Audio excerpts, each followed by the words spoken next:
A series of strikes deep inside Russia is beginning to expose something the Kremlin can no longer easily hide. This war is not only being fought at the front, but through the infrastructure that keeps the Russian state, military, and export economy alive. For much of the invasion, global attention focused on trenches, drone footage, artillery duels, and shifting lines in eastern Ukraine.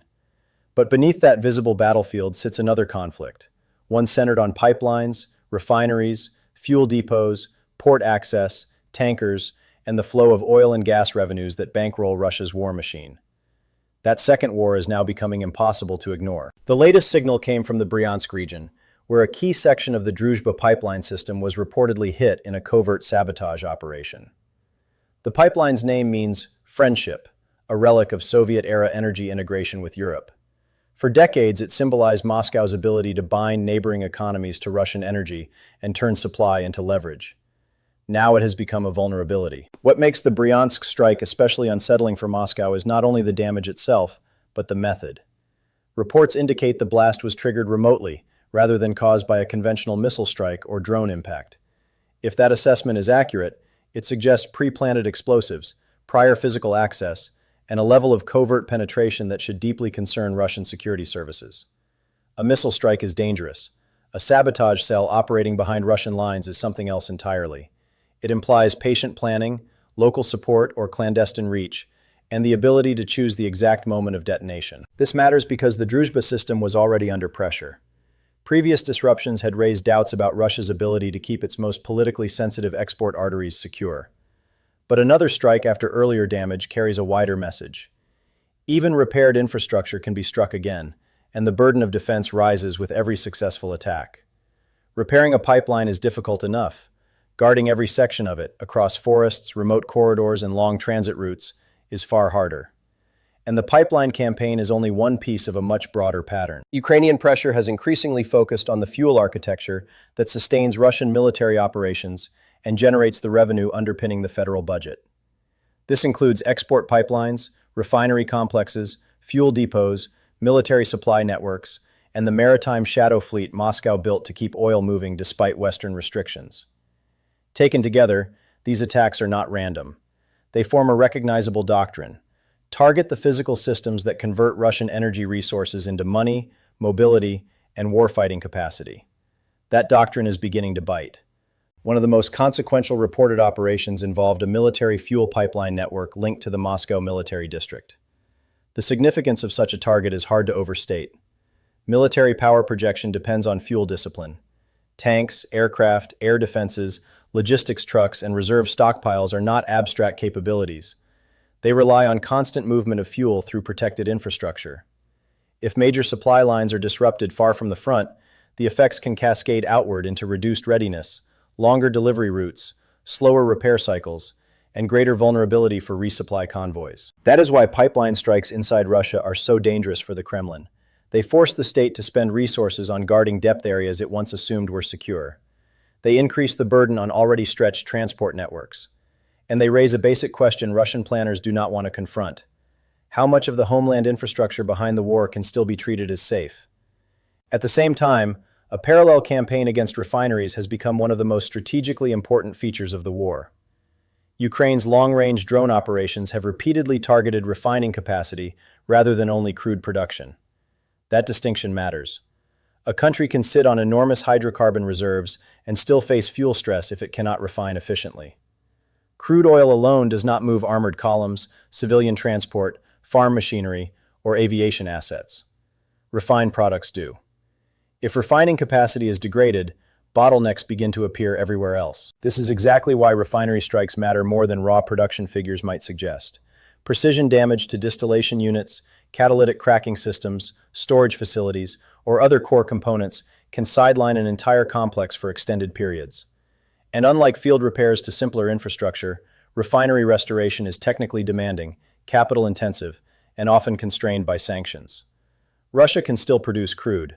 That does not mean it can quickly restore the full chain that turns crude into usable fuel at scale. By late 2025, the cumulative damage to Russian refining infrastructure had become impossible to dismiss as isolated disruption.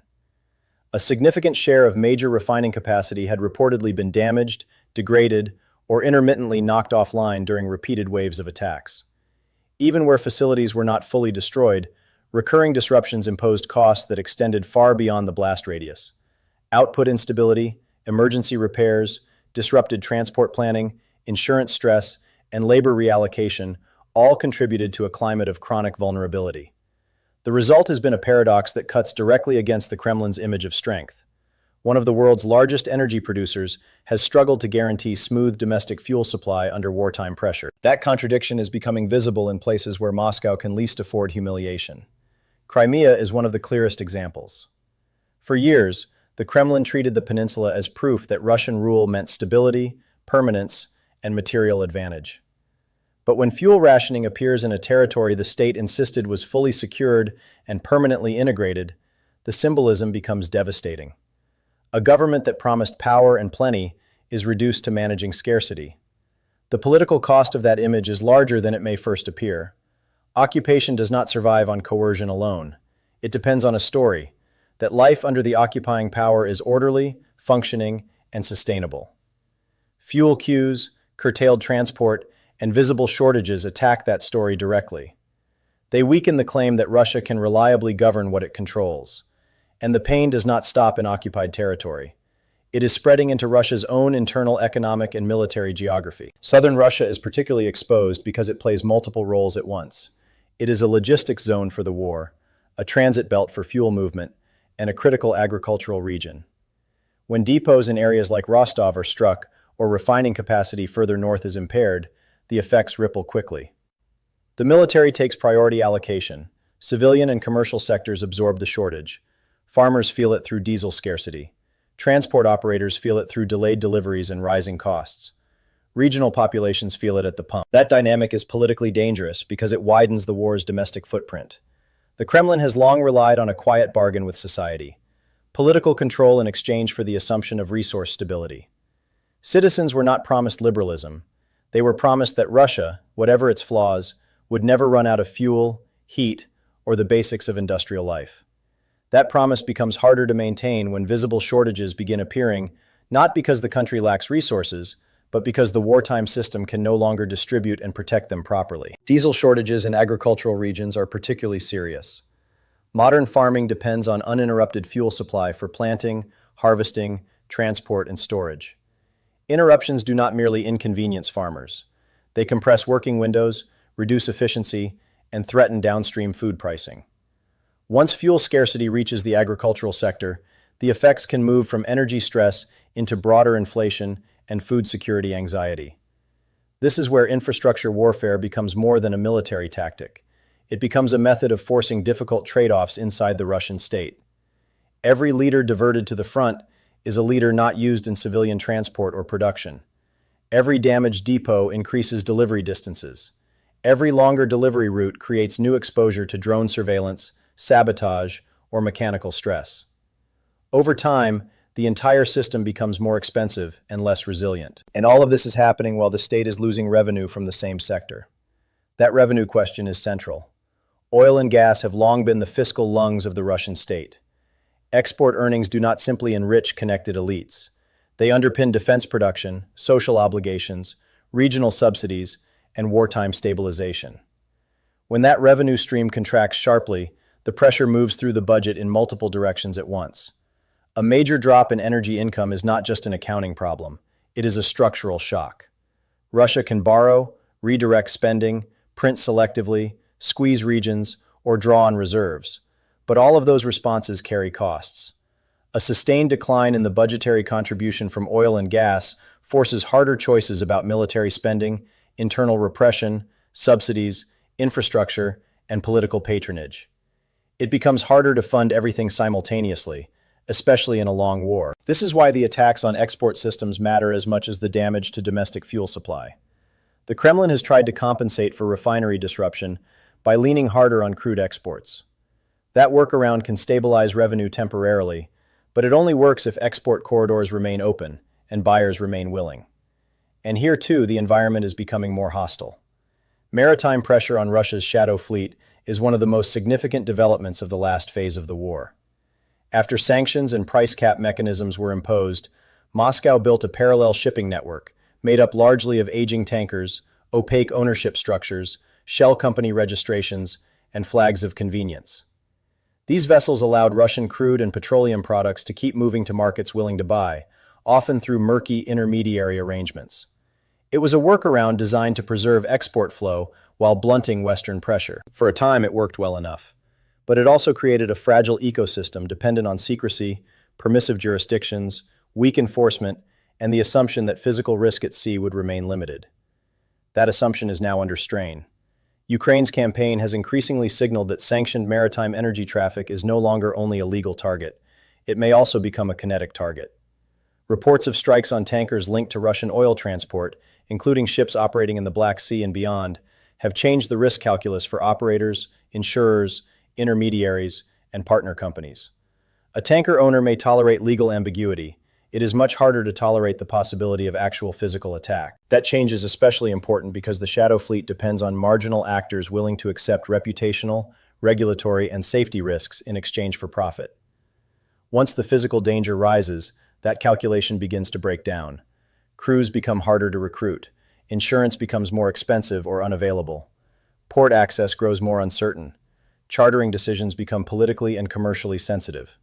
States and companies that once looked the other way begin recalculating. Turkey's role illustrates this shift. For much of the war, Ankara tried to preserve room for maneuver by maintaining ties across multiple directions.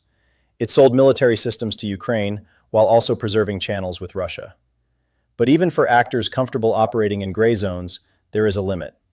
If sanctions tighten and vessels linked to Russian trade begin facing actual attack risk, the cost of staying involved rises quickly.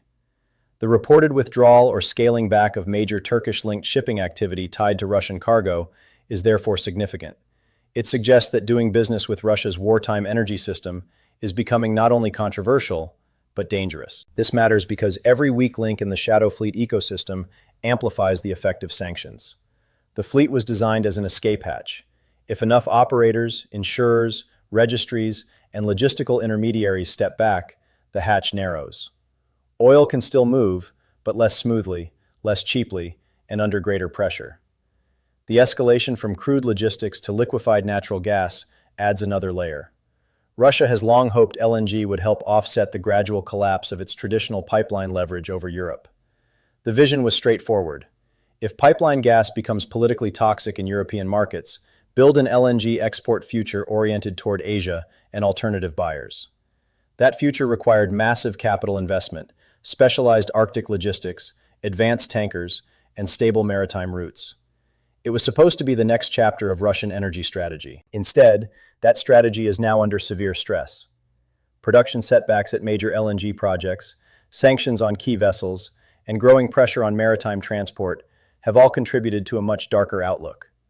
If LNG cargoes cannot move smoothly, or if ships linked to sanctioned projects are themselves vulnerable, then the entire model starts to wobble. Gas trapped in storage or stranded in difficult export geography is not strategic strength. It is immobilized capital. From a strategic standpoint, this is one of the most important aspects of Ukraine's broader campaign.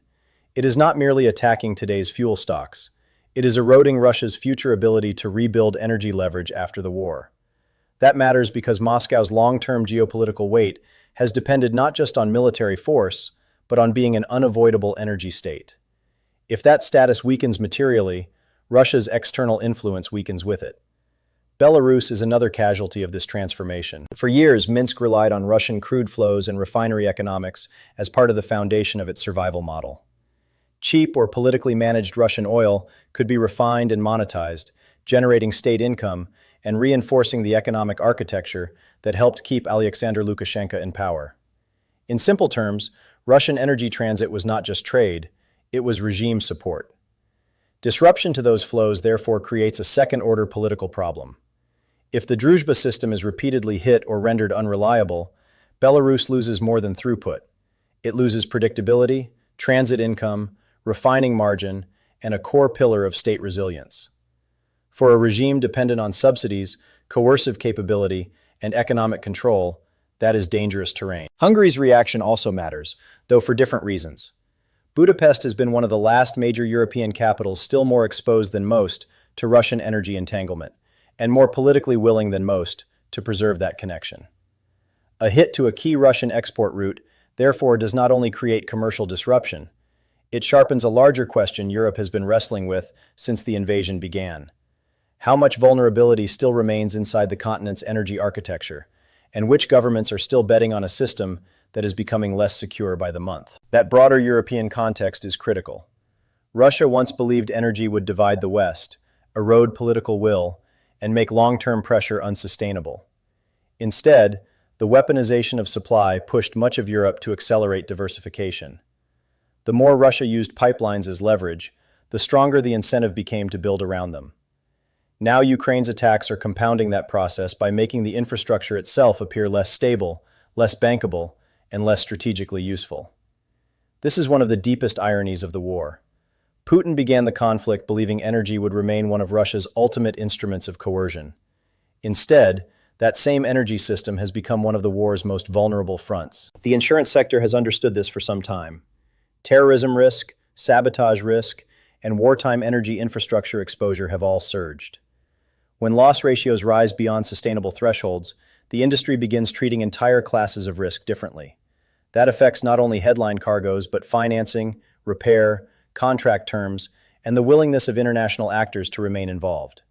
The consequence is cumulative friction across the whole system, and friction is precisely what Ukraine appears to be seeking. A pipeline strike does not need to permanently destroy a system to be strategically successful. It only needs to make that system harder to trust, more expensive to operate, and more fragile under repeated pressure. The same applies to refineries, tankers, depots, and ports. Every successful hit forces Moscow into another cycle of repair, reallocation, security expansion, and damage control. Each cycle consumes time, money, and administrative capacity. That is why this campaign has become so strategically serious. It is not built around the fantasy of one spectacular blow that suddenly collapses the Russian state. It is built around repeated pressure on the nodes that hold the energy war economy together.